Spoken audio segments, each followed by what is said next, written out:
বর্তমান সময়ে ঝড় তোলা ফোল্ডিং কেক বা ঝুলন্ত কেক আমি কিভাবে ডেকোরেশন করেছিলাম সেটার প্রথম পার্ট তো আমি আপনাদের সাথে শেয়ার করে ফেলেছি।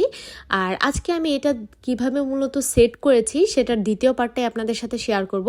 তো এর আগের ভিডিওতে আমি আপনাদেরকে বোর্ড সেটিংয়ের পার্টটুকু দেখিয়েছিলাম। যারা দেখেছেন তাদের জন্য তো আজকের এই ভিডিওটা দেখলেই বুঝতে পারবেন।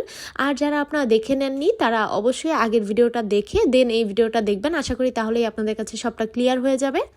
তো যাই হোক, প্রথমেই বলে নেই আমি একদম আমার মন মতো করে করেছি। অনেকে এটাকে অনেকভাবেই রিক্রিয়েট করবে বা অনেকভাবেই করার চেষ্টা করবে। তো কে কিভাবে করেছে জানি না, আমি জাস্ট আমার সুবিধা অনুযায়ী সুন্দরভাবে কাজটাকে গুছিয়ে করার চেষ্টা করেছি। তো এই যে দেখেন, প্রথমে আজকে এখানে আমি একটা 1 পাউন্ডের কেক নিয়েছিলাম। আর এই কেকটা আমি বেক করেছিলাম মূলত 4 ইঞ্চির মোল্ডে। আমি এটাকে 2 ভাগে ভাগ করে তারপর কেকটাকে করেছিলাম। আর হ্যাঁ, যেহেতু এই কেকটা আমি একদম প্রথমবার করলাম এক্সপেরিমেন্টের জন্য আর কি, এরপর থেকে অর্ডার নিব, তাই এখানে প্রথমবার আমি অনেক ছোটোখাটো ভুলই করেছি। তো যেগুলো করেছি সেগুলো আপনাদের সাথে বলবো, আর ভুল করলেই মূলত শিখতে পারবো সেটাও ব্যাপার না। তো আজকের এখানে ভুলটা ছিল, আমি যখন ভুলও বলবো না, কারণ এটা যখন আমি মেক করছিলাম তখনই আসলে আমি বুঝতে পেরেছি যে আমার এখানে এই বোর্ডটা নেওয়া ছোট হয়ে যাচ্ছে। কিন্তু আনফর্চুনেটলি আমার কাছে 10 ইঞ্চির ওপরে আর কোনো বোর্ড ছিল না বাসায়। তো আমি যেহেতু রাত্রেবেলা কাজটা করছিলাম ওই সময় আর আমার বের হয়ে দেন আনা আসলে পসিবল হয়নি। তো আমি যদি আজকে এই কেকটার জন্য এখানে 12 ইঞ্চির কেক বোর্ডটা নিতাম তাহলে মনে হয় ঠিক হতো, যেহেতু এই কেকগুলো একটু হাইট কেক হয়ে থাকে। আর এই কেকগুলোতে আমার কাছে মনে হয় সেমি হাইট বা যে ফ্ল্যাট কেকগুলো আছে সেগুলো দেখতে একদমই ভালো লাগবে না, এইরকম হাইট কেক হলেই সুন্দর লাগে। আর তাছাড়া এটা যেহেতু আমরা ঝোলানো অবস্থায় বোঝাবো, তো সেই জন্য আমরা এখানে বড় বোর্ড নিতে পারলেই বেটার হয়। আর এই যে দেখেন, কাজ করতে করতে এখানে আমার যে প্যালেট নাইফটা ছিল সেটা দিয়ে আমি এরকম ভাবে হাতটা কেটে ফেলেছি, অনেক রক্ত বের হচ্ছিল।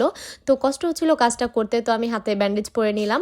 তো যাই হোক, এখানে দেখেন আমি ফুল একটা কেককে সুন্দরভাবে এইভাবে ফিনিশিং দিয়ে নিচ্ছি। আমি এখানে বলে দেই, অনেক আপুদেরকে আমি দেখেছি তারা প্রথমে ক্রাম কোটিং করে তারপর বোর্ডের মধ্যে সেট করার পর এখানে ফিনিশিংটা দেয়। তবে আমার কাছে মনে হয়েছিল আমি একবারেই কাজটা করে ফেলবো, কারণ ওইভাবে ক্রাম কোটিং করে বসানোর পর আমার কাছে মনে হয় যে ফিনিশিংটা হয়তো বা আমি সুন্দর করে দিতে পারবো না।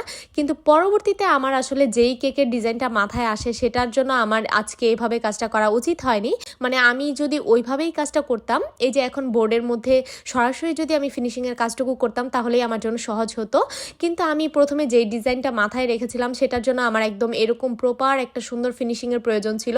কিন্তু পরবর্তীতে আমি আর সেটা করিনি। আমি সুন্দর করে এটাকে আবারও একটু কি বলে, এই ডিজাইনটা আমি সঠিক জানি না এটার কোনো নাম আছে কিনা, মানে এরকম এই যে স্প্যাচুলা দিয়ে আমি এরকম টেনে টেনে একটু জিগজ্যাগ প্যাটার্ন করে নিচ্ছিলাম কেকটাতে। আর আমি যদি আগে থেকে জানতাম যে আমি এখানে ডিজাইনটা আবার পরবর্তীতে চেঞ্জ করে এরকম করে ফেলবো, তাহলে আমি কষ্ট করে এটাকে আর আলাদা বোর্ডে ফিনিশিং দিতাম না। একেবারে সরাসরি এই বোর্ডের মধ্যেই আমি ক্রাম কোট করে জাস্ট ফিনিশিংটা দিয়ে নিতাম। তো কি আর করার, যাই হোক, আমার এই আইডিয়াটাও খারাপ ছিল না। আপনারা আমার মতো এইভাবে কাজটা করবেন, যখন আপনার একদম প্রপার ফিনিশিং প্রয়োজন হবে তখন কেকটাকে জাস্ট কেটে সুন্দর করে এভাবে একটু হাত দিয়ে ধরে এনে এই বোর্ডটার মধ্যে সেট করে নিলেই হয়ে যাবে খুব সহজে। আর ফিনিশিংটা আপনাকে এখানে দিতে হবে না কষ্ট করে, কারণ এইভাবে মানে এরকম বোর্ডের অবস্থায় ফিনিশিং দেওয়াটা একটু টাফ আমার কাছে মনে হয়েছিল, যে কারণে ওইভাবে আমি কাজটা করেছি। আর হ্যাঁ, এখানে আরেকটা কথা বলি, আমি অনেক আপুদেরকেই দেখেছি একদম কেকটাকে মাঝ থেকে 2টা পার্ট করে তারপর একটার ওপর আরেকটা বসিয়ে নেয়, কিন্তু আমার কাছে আসলে ওই বিষয়টা ভালো লাগেনি। আমার কাছে মনে হয় যে কেকটা একটু অন্যরকম লাগে শেপটা। তো আমি দেখতেই পেয়েছেন আমি কিন্তু খুবই কম পেছন থেকে কেকটা কেটে নিয়েছিলাম।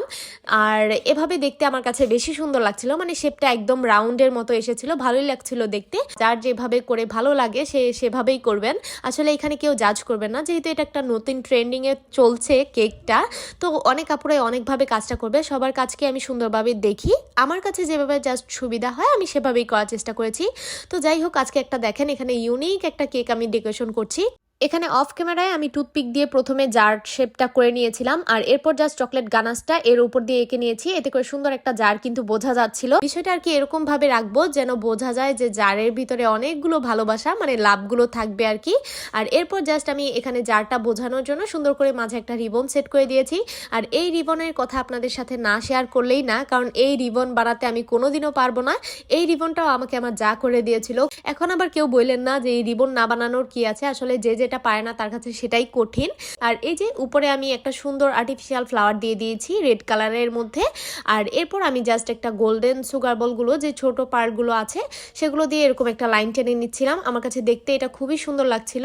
আর লাস্টলি আমি এখানে একটা ক্যান্ডেল বসিয়ে দিব, যেই কারণে দেখতে মূলত একদম লুকটা চেঞ্জ হয়ে যাবে। মানে দেখতেই পাচ্ছেন কত সুন্দর লাগছে, তাই না?